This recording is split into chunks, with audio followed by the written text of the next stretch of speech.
सूरज की किरणों में अमृत का वो प्रकाश, हर नई सुबह के साथ यीशु राजा है अब। अंधकार से जो लड़ती उसकी वाणी है आप, उसकी वाणी है आप, उसकी वाणी है आप। अमृत वाणी, अमृत वाणी, अमृत वाणी, अमृत वाणी, अमृत वाणी। पहला पाठ नबी ईसायास का ग्रंथ अध्याय 50 पद संख्या 4 से 9 तक। प्रभु ने मुझे शिष्य बनाकर वाणी दी है, जिससे मैं थके मांदे को संभाल सकूं। वह प्रतिदिन प्रांत मेरे कान खोल देता है, जिससे मैं शिष्य की तरह सुन सकूं। प्रभु ने मेरे कान खोल दिए हैं, मैंने ना तो उसका विरोध किया और ना पीछे हटा। मैंने मारने वालों के सामने अपनी पीठ कर दी और दाढ़ी नोचने वालों के सामने अपना गाल।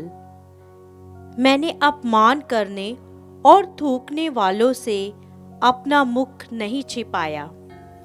प्रभु मेरी सहायता करता है, इसलिए मैं अपमान से विचलित नहीं हुआ। मैंने अपना मुख पत्थर की तरह कड़ा कर लिया। मैं जानता हूं कि अंत में मुझे निराश नहीं होना पड़ेगा। मेरा रक्षक निकट है, तो मेरा विरोधी कौन? हम एक दूसरे का सामना करें। मुझ पर अभियोग लगाने वाला कौन? वह आगे बढ़ने का साहस करें। प्रभु ईश्वर मेरी सहायता करता है, तो कौन मुझे दोषी ठहराने का साहस करेगा? यह प्रभु की वाणी है। ईश्वर को धन्यवाद। भजन अनुवाक्य। हे प्रभु, तू दयालु है, तू मेरी सुनने की कृपा कर।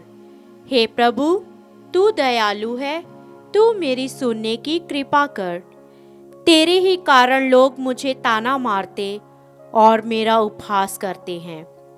तेरे ही कारण मेरे भाई मुझे पराया समझते हैं और मैं अपनी माता के पुत्रों में परदेशी सा बन गया हूँ, क्योंकि तेरे घर का उत्साह मुझे खा जाता है। तेरी निंदा करने वाले मेरी निंदा करते हैं। अनुवाक्य। हे प्रभु, तू दयालु है, तू मेरी सुनने की कृपा कर। मेरा हृदय अपमान से कुचल दिया गया है, मैं निराश हो गया हूँ।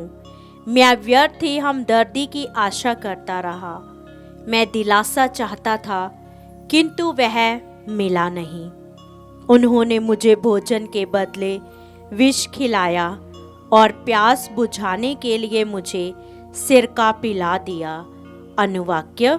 हे प्रभु, तू दयालु है, तू मेरी सुनने की कृपा कर। मैं गाते हुए ईश्वर की स्तुति करूंगा। मैं धन्यवाद देते हुए उसका गुणगान करूंगा। दीनहीन यह देखकर आनंदित हो उठेंगे। प्रभु भक्तों में नव जीवन का संचार होगा, क्योंकि प्रभु दरिद्रों की पुकार सुनता है। वह अपने पराधीन प्रजा का तिरस्कार नहीं करता। अनुवाक्य। हे प्रभु, तू दयालु है, तू मेरी सुनने की कृपा कर। जय घोष। हे हमारे राजा, तुझे प्रणाम।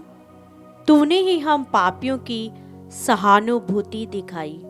संत मत्ती के अनुसार पवित्र सुसमाचार अध्याय 26 पद संख्या 14 से 25 तक। बारहों में से एक, जो यूदस इस्करियोती कहलाता था, महायाजकों के पास गया और उसने उनसे कहा, यदि मैं यीशु को आप लोगों के हवाले कर दूं, तो आप मुझे क्या देने को तैयार है? उन्होंने उसे चांदी के 30 सिक्के दिए। उस समय से यूदस यीशु को पकड़वाने का अवसर ढूंढने लगा। बेखमी रोटी के पहले दिन शिष्य यीशु के पास आकर बोले, आप क्या चाहते हैं? हम कहाँ आपके लिए पास्का भोज की तैयारी करें? यीशु ने उत्तर दिया, शहर में अमूक के पास जाओ और उससे कहो, गुरु कहते हैं मेरा समय निकट आ गया है, मैं अपने शिष्यों के साथ पास्का का भोजन करूंगा।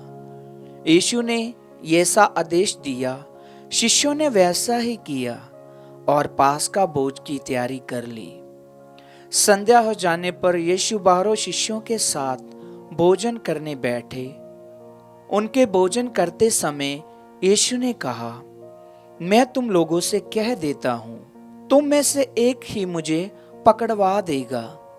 वह बहुत उदास हो गए और एक एक करके उनसे पूछने लगे, प्रभु कहीं वह मैं तो नहीं? यीशु ने उत्तर दिया, जो मेरे साथ थाली में खाता है वह मुझे पकड़वा देगा। मानव पुत्र तो चला जाता है जैसा कि उसके विषय में लिखा है, परंतु धिक्कार उस मनुष्य को जो मानव पुत्र को पकड़वाता है। उस मनुष्य के लिए कहीं अच्छा यही होता कि वह पैदा ही नहीं होता। यीशु के विश्वासघाती यूदस ने भी उनसे पूछा, गुरुवर क्या वह मैं तो नहीं हूं? यीशु ने उसे उत्तर दिया, ये तुमने ठीक कहा। प्रभु का सुसमाचार। ख्रीस्त की जय।